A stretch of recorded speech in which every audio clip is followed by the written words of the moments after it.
المصطفى بلغ مقاصدنا واغفر لنا ما مضى يا واسع الكرم يا رب بالمصطفى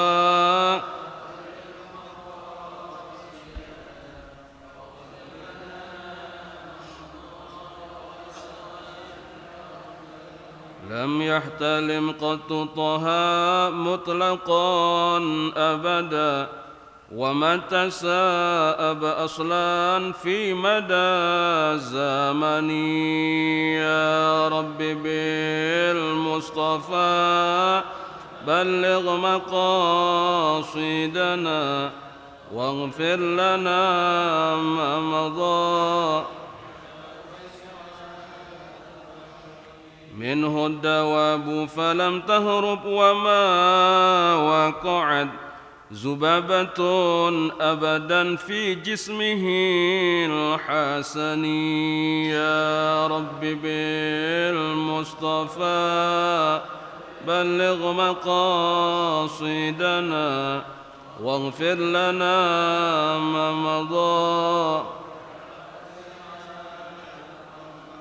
بخلفه كأمام رؤية ثبتت ولا يرى أسر بول منه في علن يا رب بالمصطفى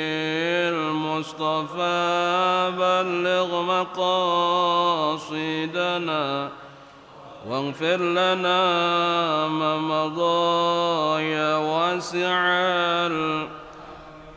وقلبه لم ينم والعين قد نأست ولا يرى زله في شمس ذو فاطن يا رب بالمصطفى بلغ مقاصدنا واغفر لنا ما مضى كتفه قد علت قوما إذا جلسوا عند ولادة السبيا ذا بمختتن يا رب بالمصطفى بلغ مقاصدنا واغفر لنا ما مضى يا واسع الكرم هذه الخصائص فاحفظها تكون أمينا من شر نار وسراك ومن محن يا رب بالمصطفى بلغ مقاصدنا واغفر لنا ما مضى اللهم صل وسلم وبارك عليه. الفاتحة بنية الفتوح والمنوح والرسوخ وتوبة النصوح وصلاح الجسد والروح وإلى حضرة النبي محمد صلى الله عليه وسلم. الفاتحة. أعوذ بالله من الشيطان الرجيم. بسم الله الرحمن الرحيم. الحمد لله رب العالمين الرحمن الرحيم مالك يوم الدين إياك نعبد وإياك نستعين اهدنا الصراط المستقيم صراط الذين أنعمت عليهم غير المغضوب عليهم ولا الضالين آمين. السلام عليكم ورحمة الله وبركاته. الحمد لله الذي أنعم علينا بنعمته المتواترة ومننه المتكاثرة والصلاة والسلام على سيدنا محمد سيد أهل الدنيا والآخرة وعلى آله وصحبه من الأنصار والمهاجرة. رب اشرح لي صدري ويسر لي أمري واحلل عقدة من لساني يفقه قولي وسدد به لساني واهدي قلبي بحق سيدنا محمد واهدي قلبي بحق سيدنا محمد واهدي قلبي بحق سيدنا محمد. Para mu'alimin, para asatidzah, para hujat, hadirin wal hadirat jamaah Masjid Jami Al-Murtada yang dimuliakan Allah Subhanahu wa taala. Syukur alhamdulillah kita panjatkan kehadirat Allah Subhanahu wa taala atas limpahan karunia-Nya, nikmat-Nya yang begitu banyak diberikan kepada kita, terutama nikmat iman wal Islam, sehat wal afiyah, hidayah taufik sehingga kita dapat melaksanakan kewajiban kita salat subuh berjamaah di masjid ini. Mudah-mudahan langkah kaki kita senantiasa diberkahi oleh Allah Subhanahu wa taala. Selalu kita mohon kepadanya agar keluarga kita dijadikan keluarga yang sakinah, mawaddah warahmah. Anak keturunan kita dijadikan anak yang benar, saleh dan salihah. Dan selalu kita mohon yang paling utama bila nanti kita meninggalkan dunia ini mati membawa iman, husnul khatimah. Amin ya rabbal alamin. Alhamdulillah pagi hari ini kita dapat bermuwajahah kembali, bertatap muka kembali. Giliran saya untuk membuka kitab Nasuhul Ibad, melanjutkan kajian-kajian yang pernah kita buka sebelumnya. Walaupun kajian-kajian sebelumnya tidak ditanya satu persatu apa yang sudah dibahas, tapi kita ikuti dan kita niati bahwa duduk kita di masjid ini itikaf karena Allah Subhanahu wa taala. Juga keluar kita ini menuntut ilmu, mudah-mudahan kita tercatat orang-orang yang di jalan Allah Subhanahu wa taala fi sabilillah. Alhamdulillah pada pagi hari ini badan kita diberikan kesehatan oleh Allah Subhanahu wa taala, otak kita, akal kita diterangi oleh Allah Subhanahu wa taala, kemudian pikiran kita masih selamat, masih berpikir yang positif. Kalau kita baca saripati daripada rezeki yang dinyatakan oleh seorang ulama Mesir yang bernama Syekh Mutawalli Sa'rawi, beliau katakan ajmal arzak laisa al-malu, bahwa rezeki yang terbaik itu bukannya duit, rezeki yang terbaik itu bukannya materi. Inna ajmal arzak, bahwasanya rezeki yang terbaik adalah sakinatur ruh, ketenangan jiwa, wa nurul aqli, rezeki yang terbaik itu adalah akal yang terang, wa salamatul fikri, pikiran yang selamat, maksudnya pikiran yang selamat dari pikiran-pikiran yang negatif. Kemudian wadhaqatul ibni, rezeki yang terbaik itu kita bisa ngelihat anak-anak kita itu tersenyum, itu rezeki yang terbaik. Dhaqatul ibni wa da'watu ummi, dan doa ibu kita. Kalau kita masih punya ibu kita doain kita.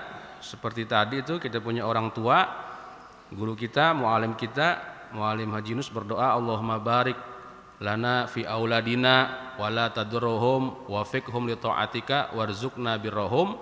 Itu merupakan doa orang tua kepada anak, itulah rezeki yang terbaik anak dari orang tuanya. Apalagi kalau yang doa tuh ummi, ibu yang doain anak, itu udah pasti ijabah, itu udah pasti diberikan oleh Allah Subhanahu wa taala. Wa atfu abi, dan juga ada perhatian kasih sayang bapak, itu termasuk rezeki yang terbaik. Wahtimamus shadiq, perhatian teman-teman kita tuh perhatian banget sama kita. Kita sakit, teman kita nanya kemana aja ente, udah 2 hari ente nggak kelihatan gitu, pakai WA nanyanya gitu di handphone, lagi di rumah nih meriang pak gitu.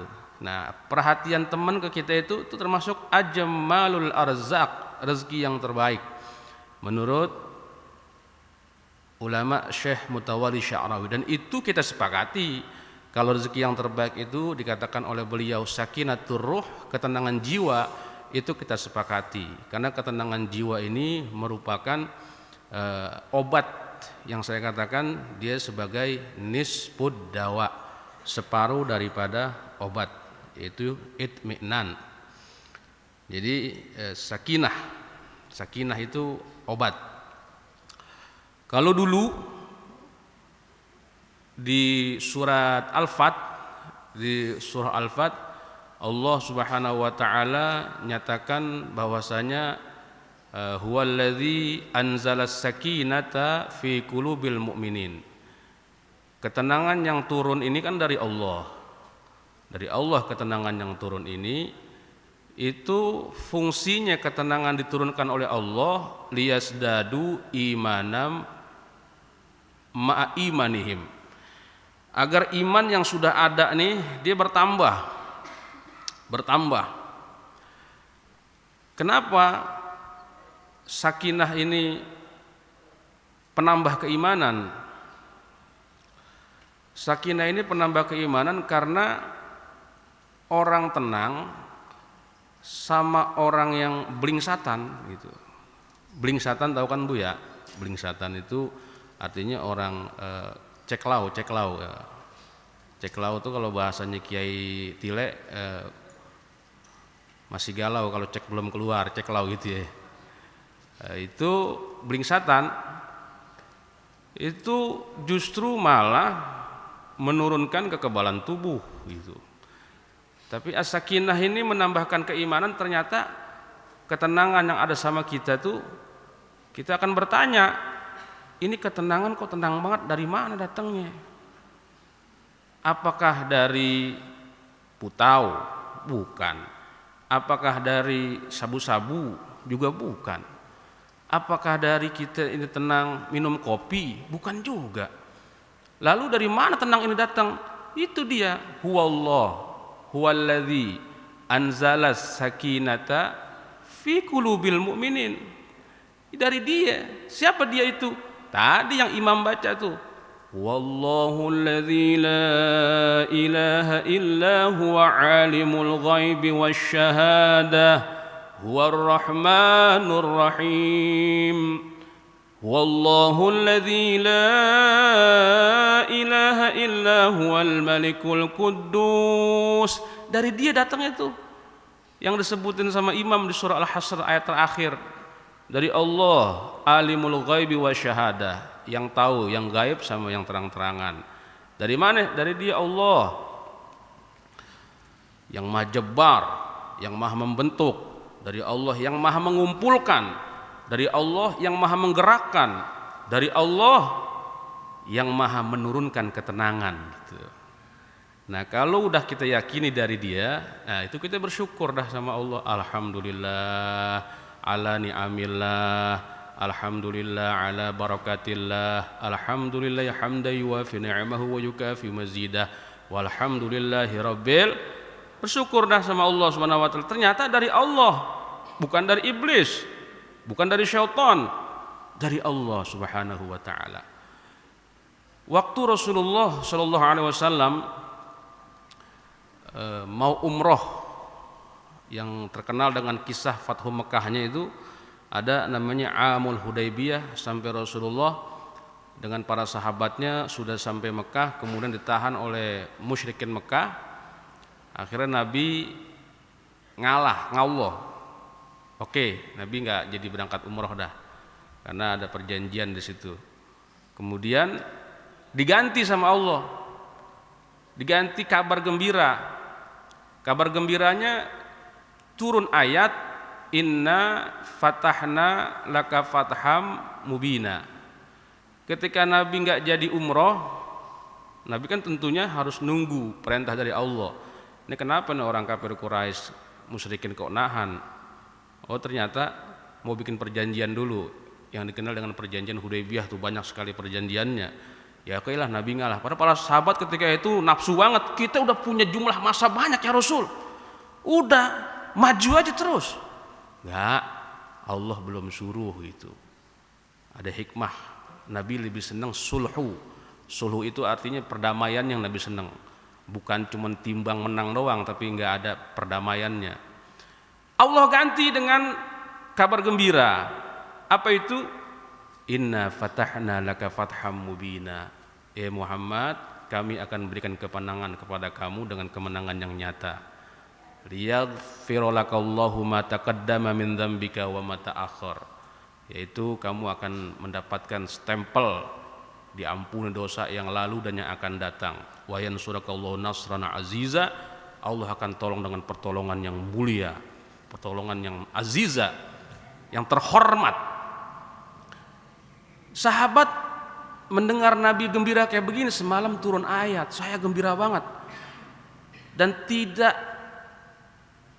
ahabbu ilayya minad dunya wa fiha. Semalam turun ayat yang aku lebih senangi daripada dunia dan isi-isinya. Kata sahabat, ya Rasulullah, hani'an laka ya Rasulullah. Ente yang senang Rasulullah. Kalau bahasa kita gitu, hani'an laka. Ya Rasulullah, hani'an laka. Selamat ya Rasulullah. Selamat engkau dapat kegembiraan kayak gitu. Fama fa'alallahu bina. Lalu kami ini pengikut kamu dapat apa gitu. Fama fa'alallahu bina.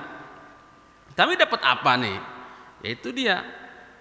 Akhirnya turun ayat, liyudkhilal mu'minina wal mu'minati jannatin tajri min tahtihal anhar wa yukaffiru anhum sayi'atihim wa kana dzalika 'indallahi fawzan 'azima. Gitu Ustaz ya.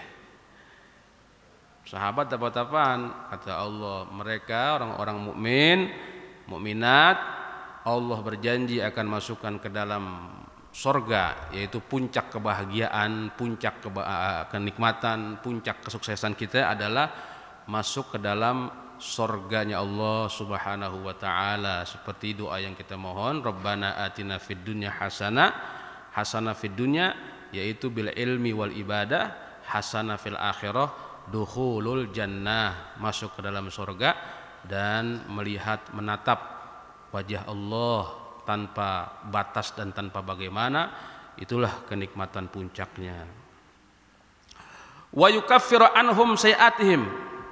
Bukan hanya itu, kesalahan mereka pun akan dihapus oleh Allah Subhanahu wa taala. Jadi kesimpulannya, kenikmatan orang-orang yang mengikuti Nabi Muhammad sallallahu alaihi wasallam adalah mendapatkan ampunan dari Allah Subhanahu wa taala.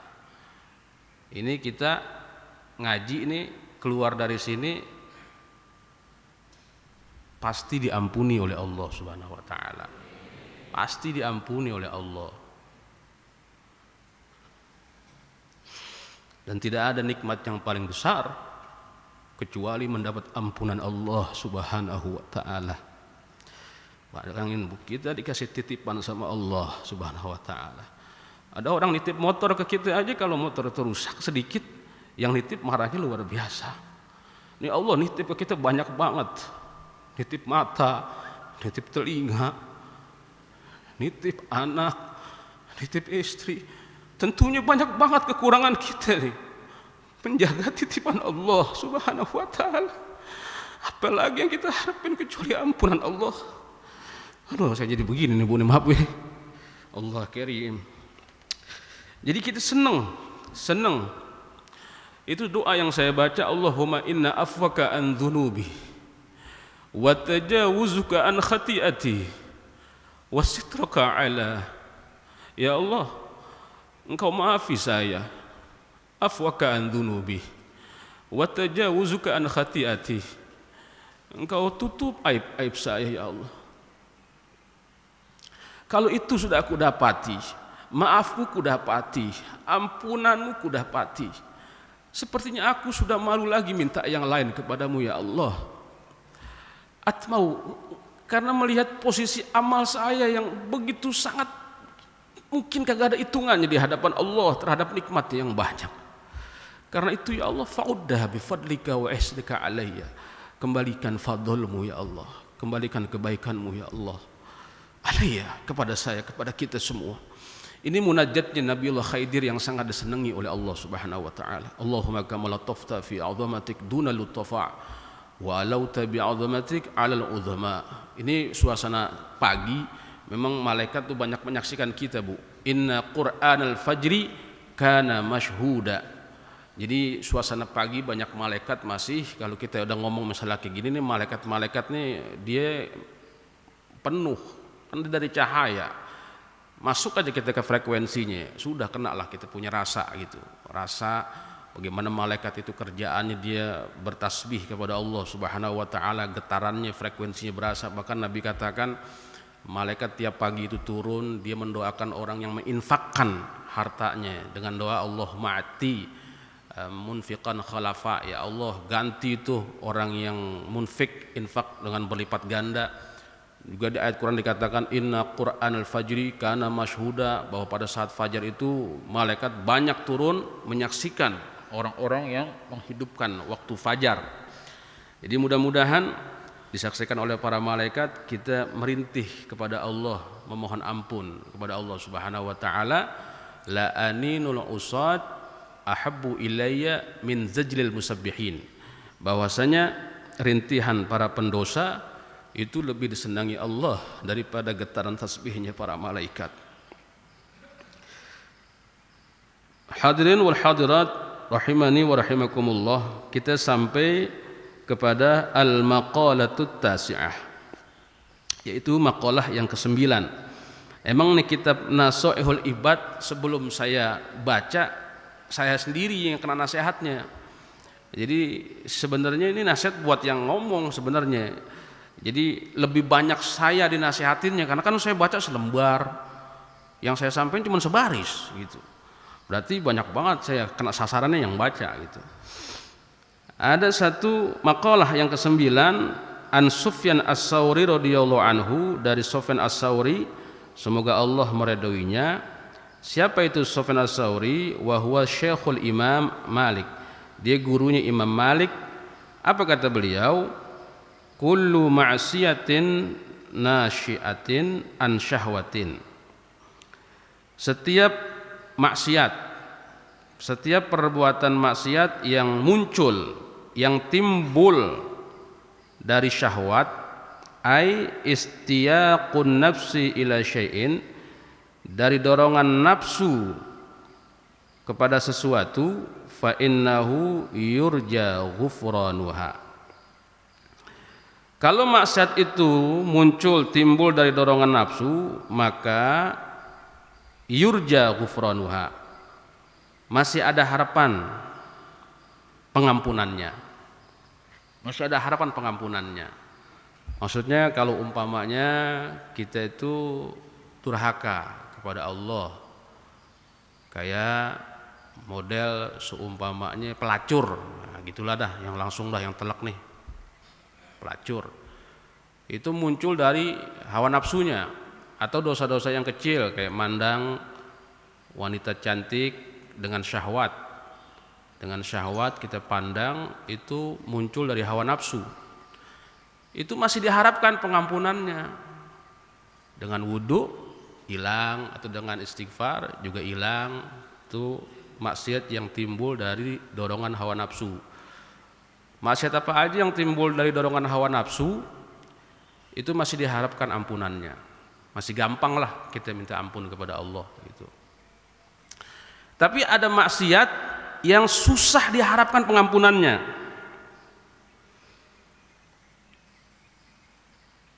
Kullu maksiatin nasya'at an kibrin. Nah, ini dia. Setiap maksiat yang dia timbul, muncul, tumbuh dari kesombongan. Berarti sifat kesombongan itu di dalam ya, bukan di luar. Timbul dari kesombongan yang dia maksiat. Sifat sombong. Ai, dijelaskan maksudnya dengan kesombongan ini, da'wal fadlu. Dia mengakui punya kelebihan. Nah, ini dia. Dia mengakui punya kelebihan. Fa innahu la yurja ghufranuha. Kalau maksiat itu muncul dari sifat kayak itu, yaitu merasa diri itu lebih, kan macam-macam, lebih cantik, lebih tampan, lebih berilmu, lebih kaya gitu. Pokoknya dakwal fadlu lah. Dia merasa punya kelebihan. La yurja ghufranuha. Susah itu. Diharapkan minta ampuni susah. Susah.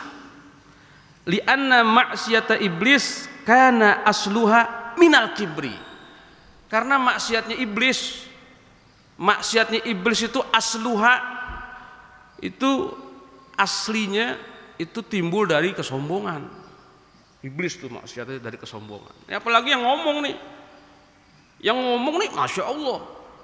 Kalau nggak minta pertolongan Allah, makanya kita mulai dengan ya Rabbi bil Mustafa, minta syafaat Nabi Muhammad. Jangan sampai gue lebih alim, lu mau kagak ngerti, gue mau baca ini udah khatam gitu. Ada aja perasaan kayak begitu. Aduh, nggak tahu itu maksiat. Imam Ghazali kan ngasih tahu, ada maksiat kesombongan yang timbul dari agama, ada juga yang dari segi dunia. Kalau dari segi agama, al ilmu wal amal, merasa lebih ilmunya, merasa lebih amalnya. Yang kena kita semua itu Pak. Ustadz Juandi suaranya merdu banget, enak banget gitu kalau baca Quran, kalau jadi imam gitu. Tahu-tahu terbersit aja dia sebentar gitu lewat tuh. Nggak ada suara yang kayak gua nih. Lihatin aja jamaah. Kalau gue jadi imam, diam semua. Kayak begitu aja. Sekarang tuh katanya iblis ini sudah pindah strategi Pak. Sekarang nih iblis nih, udah pindah strategi. Semenjak dia diizinkan sama Allah Subhanahu Wa Taala untuk menggoda anak Adam, petantang petenteng, itu iblis. Diminta sama Allah kan dua permintaan iblis tuh. Anzirni ila yaumi yub'atsun. Panjangin umur saya ya Allah sampai hari kiamat. Dikasih. Sampai hari kiamat iblis. Makanya kalau kita lagi doa diijabah sama Allah, jangan bangga dulu. Iblis sudah diijabah juga. Ustadz semalam saya berdoa minta mobil Alphard. Besoknya dikasih Ustadz. Jangan bangga dulu, hati-hati. Ustadz kemarin saya tuh didoain tuh sama Ustadz tuh, alhamdulillah tanah saya yang sebelah sana laku. Itu hati-hati juga iblis. Innaka minal mundharin. Kamu termasuk yang dikasih tangguh sampai hari kiamat. Dan iblis minta sama Allah, la ughwiyannahum ajma'in bi izzatika. Permintaannya mantap lagi. Demi kemuliaanmu ya Allah. Kenapa iblis sampai ngomong bahasa bi izzatika? Karena dulu iblis itu dia namanya Haris, penjaga sorga, khazin, bukan hanya sorga dijaga, perbendaharaan, kemewahan, materi, batu manikam, pokoknya keistimewaan sorga dia punya kuncinya. Cuman karena satu aja tuh iblis, dulu kan namanya Azazil. Azazil dipercaya sama Allah, dites, diuji, suruh sujud sama Nabi Adam, malaikat semuanya sujud, cuman dia yang kagak mau. Jawabannya ana khairun minhu, saya lebih baik daripada Adam. Adam dari tanah, saya dari api. Pertanyaannya begini, api sama tanah bagusan mana? Bagusan tanah sebenarnya. Di dalam tanah ada apa aja, ada mineral, ada tambang, dieksploitasi bisa triliunan. Api dalamnya ada apaan?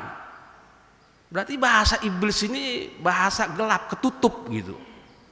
Jadi kalau ada orang mengatakan saya lebih baik darinya, sebenarnya yang ngomong begitu tuh siapa? Itu kan gitu kan, artinya masuk ke wilayah penyakit yang maksiat batin yang susah disembuhin. Dikasih tuh iblis, udah umur lo panjang iblis. Ablasa yublis itu artinya nggak tahu diri katanya. Ada lagi diterjemahin ablasa yublis itu nggak tahu diri. Ada juga putus asa diartikan. Karena iblis sudah putus asa dari rahmat Allah Subhanahu wa taala. Begitu iblis bangga, dia mengatakan saya akan sesatkan semuanya, berarti ini Adam keturunannya nanti nemenin saya di neraka semuanya, kan gitu. La ughwiyannahum ajma'in. Ketika iblis dia petantang petenteng, dia bangga punya teman di neraka dari Bani Adam, kata Allah, iblis jangan senang dulu, ente bisa ngajak orang ke neraka, godain. Tapi kata Allah, ente nggak punya kekuasaan untuk menggoda hambaku gitu. Laisa laka alaihim sultan illa ibadaka minhul mukhlasin. Iblis katakan, saya nggak bisa dah. Kalau hamba yang kau ikhlaskan, saya nggak bisa. Kenapa? Karena hamba Allah yang diikhlaskan Allah Subhanahu wa taala selalu bersama Allah. Iblis nggak ngelihat Allah gitu kan. Allah ngelihat iblis. Nah, hamba yang ikhlas, yang diikhlaskan sama Allah selalu bersama Allah. Makanya kata Nabi, kun ma Allah, fa illam takun ma Allah, fakun ma aman kana ma Allah, fa innahu yusiluka ilallah. Sama Allah teruslah ente. Kalau ente nggak bisa sama Allah terus, carilah orang yang selalu bersama Allah, gitu kan. Karena orang yang ente cari nanti yang selalu bersama Allah, fa innahu yusiluka ilallah. Orang itu akan menyampaikan kamu kepada Allah. Itu saya dapat dari Syekhuna Siddiq Abdullah waktu mau pulang ke Jakarta, dikasih kitab namanya Al-Anwarul Qudsiyah. Biasanya kalau kita punya guru Bu di Jawa atau guru mursyid ya, itu sebelum pulang dikasihlah oleh-oleh. Cari orang yang bersama Allah gitu. Maksudnya carilah para kekasih-kekasih Allah Subhanahu wa taala. Lah kalau nggak ketemu ya ke masjid. Masjid di sini kan di masjid rumah Allah Subhanahu wa taala. Kemudian iblis ganti strategi. Wah, kalau hamba-hamba yang ikhlas ini tidak bisa aku goda, karena kata Allah setiap hambaku nanti dia bermaksiat, dia minta ampun, aku ampuni. Dia maksiat lagi, datang lagi kepada aku minta ampun, aku ampuni. La taqnatu min rahmatillah, innallaha yaghfirudz dzunub jami'an. Jangan kamu putus asa dari rahmat Allah, wahai hambaku. Allah ampuni dosa semuanya.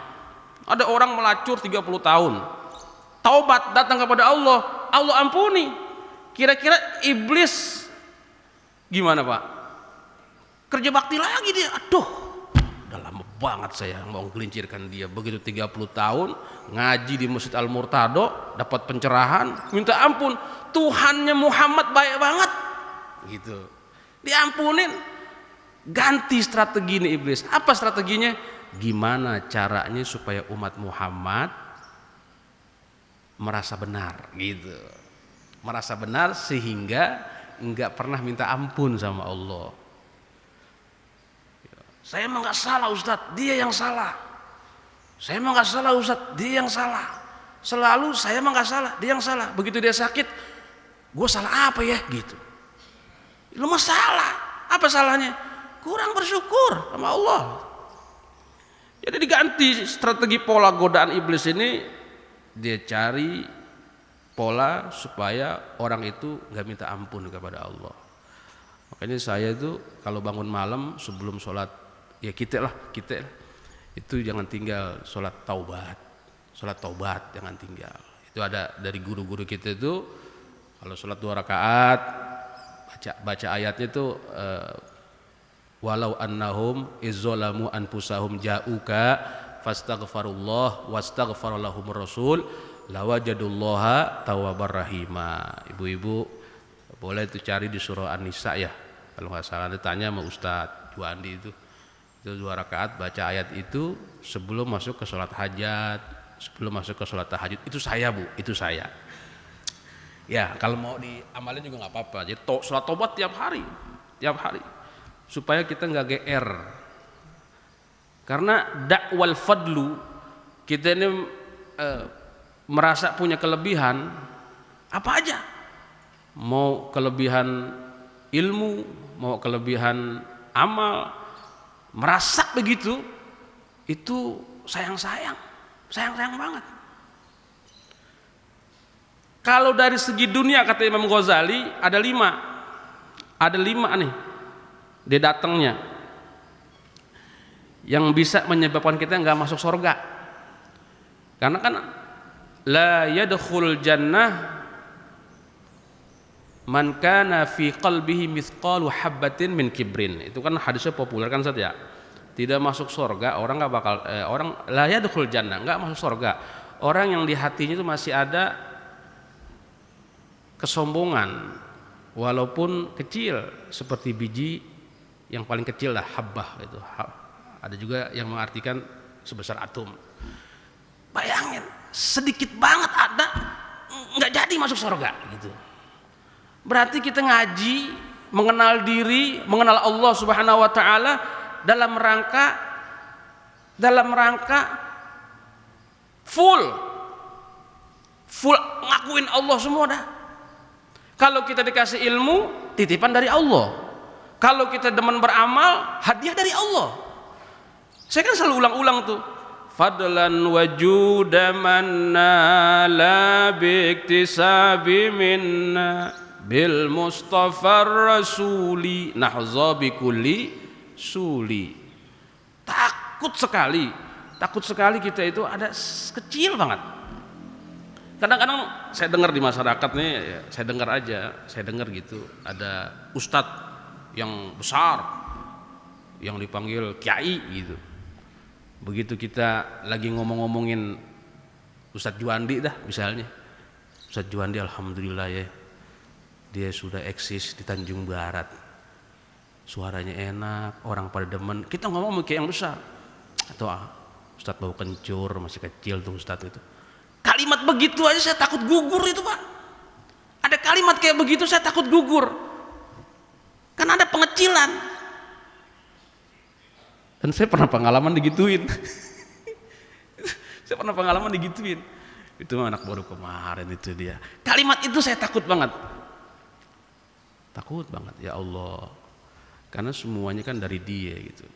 Nah itu dari segi agama yang kita takut, dikasih ilmu sama dikasih amal yang banyak, ngaku kitanya gitu, bukan Allahnya. Kalau dari segi dunia, nasab, orang kadang-kadang suka sombong dengan nasab. Ini hati-hati nih yang Raden, yang keturunan darah biru. Saya tanya, emang darah ente biru? Kagak Ustaz, sini di bekam malah hitam kemarin gitu. Cuman sebutan doang darah biru. Hati-hati dari segi nasab. Kadang-kadang dari segi nasab itu kayak semacam ngecilin yang lainnya. Nanti mah nggak tahu kalau saya ini Raden di kampung saya ini gitu. Saya orang terhormat. Ya Allah. Dulu saya ngaji sama Syekhuna Siddiq Abdullah tuh di Malang. Datang profesor, rumahnya kerampokan. Mereka tahu kalau doanya Syekhuna Siddiq Abdullah itu mustajab. Karena kalau waliullah itu kan biasanya lisannya itu dititipin kun fayakunnya Allah.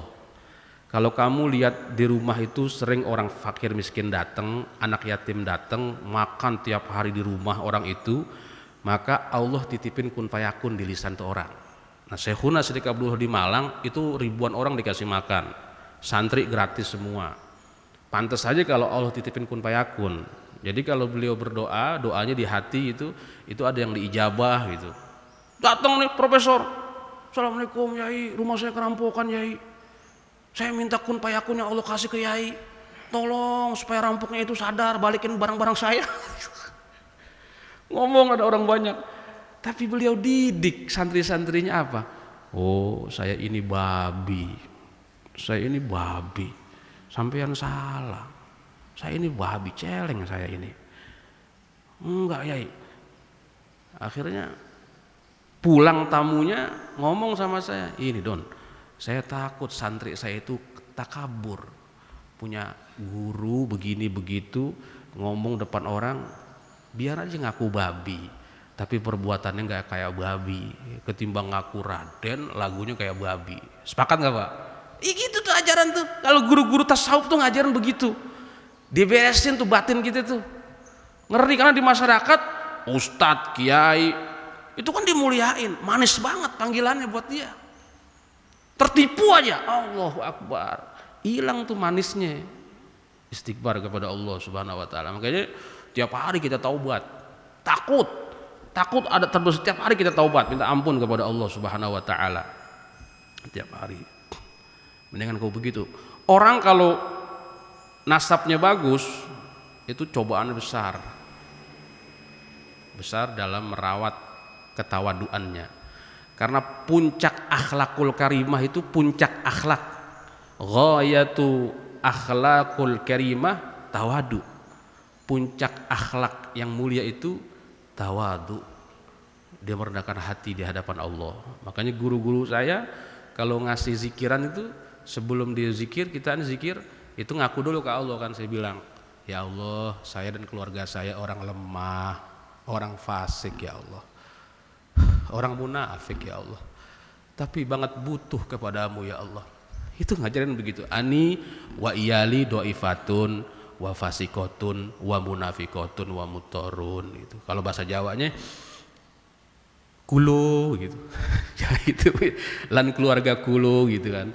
Nah, kalau Betawi mah enakan bahasa Arab. Kalau Betawi kan lisannya paling gurih kan. Bukan paling gurih, maksudnya gurih ya. Dia bisa ngikutin lahza Sunda, lahza Jawa. Ani wa iyali doifatun wa fasikotun wa munafikotun mutorun. Baru baca zikiran apa kek ya wakil gitu. Jadi ngaku dulu. Diajarin puncak daripada akhlak itu tawadu. Nabi kita Muhammad segitu pangkatnya yang tinggi, tetap ana al yatim, saya ini al yatim. Yang lain ana safwatullah, ana najiyullah, ana safiyullah, ana kalimullah, wa anta Muhammad, ana al yatim ya Rabb. Begitu Nabi rendah hati, anta habibi, engkau kekasihku. Wah betul kayak gitu. Begitu merendahkan langsung diangkat sama Allah Subhanahu wa taala. Itulah hadis Nabi, man tawaddu'a rafa'ahu Allah. Siapa yang merendahkan hatinya, Allah akan angkat. Wa man takabbara ahanallah. Siapa yang sombong, maka Allah akan hinakan mereka. Bapak Ibu yang dimuliakan Allah Subhanahu wa taala, alhamdulillah, mudah-mudahan pagi hari ini hati kita dibersihkan oleh Allah Subhanahu wa taala.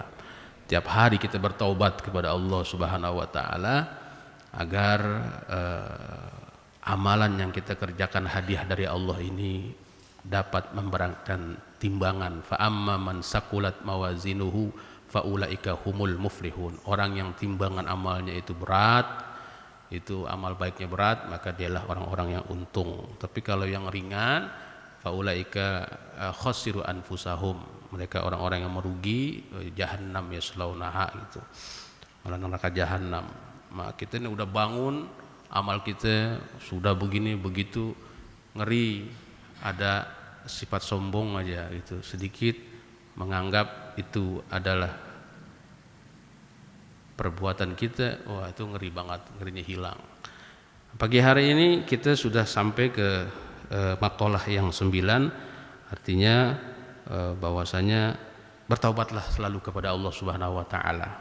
Bertaubatlah kepada Allah, koreksilah diri, muhasabahlah diri, karena innal ladzina yastakbiruna an ibadati, sungguhnya orang-orang yang merasa dirinya itu besar dan tidak mau beribadah, mengenal Allah Subhanahu wa taala, maka nerakalah tempatnya. Makanya iblis tuh nggak tahu diri, bahasanya itu. Nah, kita tahu diri kalau kita ini adalah Bani Adam. Kullu Bani Adam khata'un, setiap anak Adam itu pelaku salah. Wa khairul khata'in at-tawwabun. Sebenar apapun kita, tetap kita istighfar kepada Allah Subhanahu wa taala, karena setan iblis udah ngatur strategi mengajak orang untuk tidak minta ampun lagi kepada Allah karena merasa dirinya benar. Ibu kalau punya laki sombong di rumah, enak gak Bu? Kita ini bergaul sama temen yang sombong gitu, di dunia aja gak enak, apalagi di sorga. Makanya sorga gak mau dimasukin sama orang sombong. Jadi frekuensi orang sombong merasa dia punya kelebihan, kita ngomong sama dia yang ditimbulkan kesombongannya, itu gak enak tuh. Tapi kalau kita ngobrol sama orang yang tawadu, rendah hati, dari mana Ustadz? Dari rumah. Padahal Ustadz dari Malaysia. Wah gitu. Begitu dari Malaysia kan sombong amat. Walaupun dari Malaysia beneran, dari depan rumah. Tapi kadang-kadang kita udah Malaysia, udah ke Singapura, cerita sama teman, gue semalam di Malaysia nih. Temannya padahal dari Amerika umpamanya. Saya mah malam dari depan nongkrong gitu. Dia takut. Dia ngomong kayak begitu tuh takut ada kesombongan. Wah hebat tuh, lebih jauh lagi jalan gua. Orang-orang yang deteksi hati itu kadang-kadang begitu. Saya punya teman-teman yang kalangan, padahal dia dari luar, tapi dikatakan dari depan rumah situ. Oh ternyata untuk menjaga hati, kayak gitu. Banyak banget lah tipuan-tipuan iblis. Makanya kata Allah Subhanahu wa taala melalui lisan Nabi Muhammad SAW, kita dianjurkan setiap habis sholat baca Qul a'udzu birabbil falaq min syarri ma khalaq, sama qul a'udzu birabbin nas malikin nas, terus sampai selesai, biar dijaga daripada tipuan iblis. Wallahu a'lam bissawab. Ya Rabbana i'tarafna bi annana qatarafna wa annana asrafna 'ala alladha asrafna fatub 'alaina taubah taghsilu kulla haubah واستر لنا العورات وآمن الروعات واغفر لوالدينا ربي ومولودينا والأهل والإخوان وسائر الخلان وكل ذي محبة أو جيرة أو صحبة والمسلمين أجمع آمين رب اسمع فضلا وجود منا لا باكتساب منا بالمصطفى الرسول نحظى بكل سول صلى وسلم ربي عليه عد الحب وآله وصحبه عداد طس الصحب والحمد للإله في البدء والتناهي. Billahi taufiq wal hidayah wa ridha wal inayah. Assalamualaikum warahmatullahi wabarakatuh.